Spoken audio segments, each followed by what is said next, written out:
इस वक्त की बड़ी खबर, लखनऊ में शिवपाल यादव और अखिलेश यादव की मुलाकात इस वक्त शिवपाल यादव के घर पर चल रही है। शिवपाल यादव से मिलने पहुंचे हैं अखिलेश यादव उनके घर पर और ये मुलाकात करीब आधे घंटे से ज्यादा का वक्त हो चुका है। ये मुलाकात अभी भी चल रही है। शिवपाल यादव के घर के बाहर तमाम समाजवादी पार्टी के कार्यकर्ता मौजूद हैं, साथ ही साथ प्रगतिशील समाजवादी पार्टी के कार्यकर्ता भी मौजूद हैं। दोनों ही पार्टी के कार्यकर्ता भी ये चाहते हैं कि दोनों पार्टियां एक हो जाएं। अखिलेश यादव आज मिलने पहुंचे हैं शिवपाल यादव से। पहले भी अखिलेश यादव के सुर कुछ नरम पड़े थे शिवपाल यादव को लेकर और शिवपाल यादव भी लगातार कहते रहे हैं कि वो चाहते हैं, उनकी पहली प्राथमिकता यही है कि गठबंधन समाजवादी पार्टी से हो, लेकिन साथ ही साथ उन्होंने चेतावनी भी दी थी कि अगर अखिलेश यादव ने जल्द कोई पहल नहीं की तो वो दूसरी पार्टियों में शामिल हो सकते हैं। उनके पास दूसरे विकल्प भी खुले हुए हैं और अखिलेश यादव आज शिवपाल यादव से मिलने पहुंचे हैं।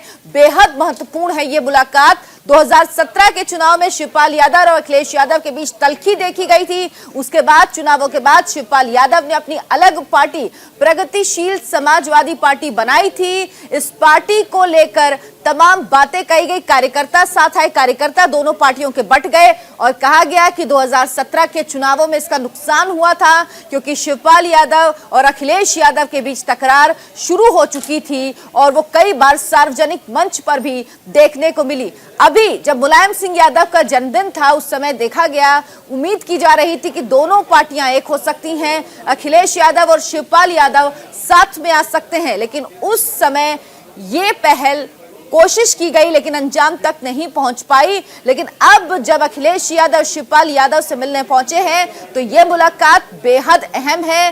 दोनों नेताओं की इस मुलाकात का दोनों पार्टियों के कार्यकर्ता भी लंबे समय से इंतजार कर रहे थे। अखिलेश यादव छोटी छोटी पार्टियों से गठबंधन कर रहे हैं क्योंकि वो जानते हैं उनके सामने भाजपा की चुनौती है, एक मजबूत पार्टी है, एक मजबूत पक्ष है जिसके खिलाफ उन्हें लड़ाई लड़नी है, तो उन्हें सबका साथ लेना होगा और इसीलिए वो प्रगतिशील समाजवादी पार्टी के अध्यक्ष शिवपाल यादव, जो उनके चाचा भी लगते हैं, समाजवादी पार्टी का बेहद मजबूत स्तंभ थे, वो उनसे मिलने के लिए पहुंचे हैं। मुलायम सिंह यादव की कोशिश इसके पीछे कही जा रही। मुलायम सिंह यादव भी चाहते थे कि बेटा और भाई दोनों साथ आ जाएं ताकि पार्टी 2022 के चुनावों में और मजबूती से मैदान पर उतरे।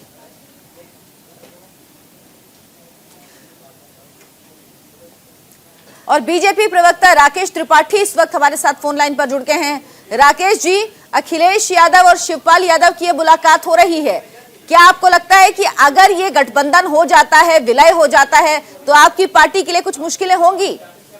नहीं, मुश्किल में तो ये है, इसलिए आज विलय करने की कोशिश कर रहे हैं।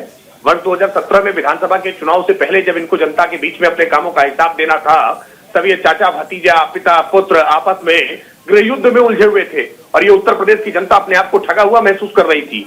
आज जब 2022 के चुनाव में इनको अपनी संभावित हार पूरी तरह से कंफर्म दिखाई दे रही है, तब ये चाचा भतीजा दोनों अपने करियर को ठीक करने के लिए दोबारा एक दूसरे के साथ गलबहियां करने की कोशिश कर रहे हैं। लेकिन अभी भी जो इनके बीच में आपस में हिसाब किताब का बंटवारा था, क्या वो पूरा हो गया है? उत्तर प्रदेश को दोनों ने जिस तरह से मिलकर के लूटा था, ये उत्तर प्रदेश की जनता ने देखा है कि किस तरह से उत्तर प्रदेश में जवाहर बाग के कांड हुआ करते थे, किस प्रकार से उत्तर प्रदेश दंगों का प्रदेश बन गया था, किस प्रकार से उत्तर प्रदेश में अपराधियों को खुला संरक्षण मिलता था। ये चाचा भतीजे की जोड़ी उत्तर प्रदेश को फिर से एक बार उसी प्रकार के दलदल में झोंकना चाहती है। लेकिन उत्तर प्रदेश की जनता अब विकास के मुद्दे पर भारतीय जनता पार्टी को वोट करने का काम करेगी, योगी आदित्यनाथ जी की पुनः वापसी करेगी। लेकिन आपकी पार्टी बीजेपी से भी तो पिछले दरवाजे से शिवपाल यादव की बातचीत चली रही थी, अगर बात बन जाती तो वो आपकी पार्टी में आते तो सारे पाप धुल जाते क्या? भारतीय जनता पार्टी से बातचीत चल रही है, मेरी जानकारी में नहीं, आपकी जानकारी में अगर है तो विशिष्ट तौर पर आपके पास जानकारी होती है। भारतीय जनता पार्टी के पास उनकी कोई बातचीत नहीं चल रही है। भारतीय जनता पार्टी इस तरह के किसी व्यक्ति को अपने साथ शामिल नहीं कर रही है जो तमाम प्रकार के भ्रष्टाचार के आरोपों में, अपराध के आरोपों में संलिप्त रहा हो, जिनका चरित्र दागदार रहा हो, जिन्होंने सार्वजनिक तौर पर स्वीकारोक्ति करते रहे हो कि भ्रष्टाचार मिलकर के करना है, थोड़ा थोड़ा करना है, इस प्रकार की स्वीकारोक्ति करते रहे हो, जिनके लिए निठारी कंकाल जैसे मामले, बहुत छोटे मोटे मसले उत्तर प्रदेश में रहते रहे हो। उत्तर प्रदेश ने इन सारी गतिविधियों को अपनी आंखों से देखा है और आज भी जब जब याद करती है उत्तर प्रदेश की जनता तो सिहरन से भर उठती है। उत्तर प्रदेश अब दोबारा इस सैफई कुनबे को उत्तर प्रदेश की सत्ता नहीं सौंप सकती।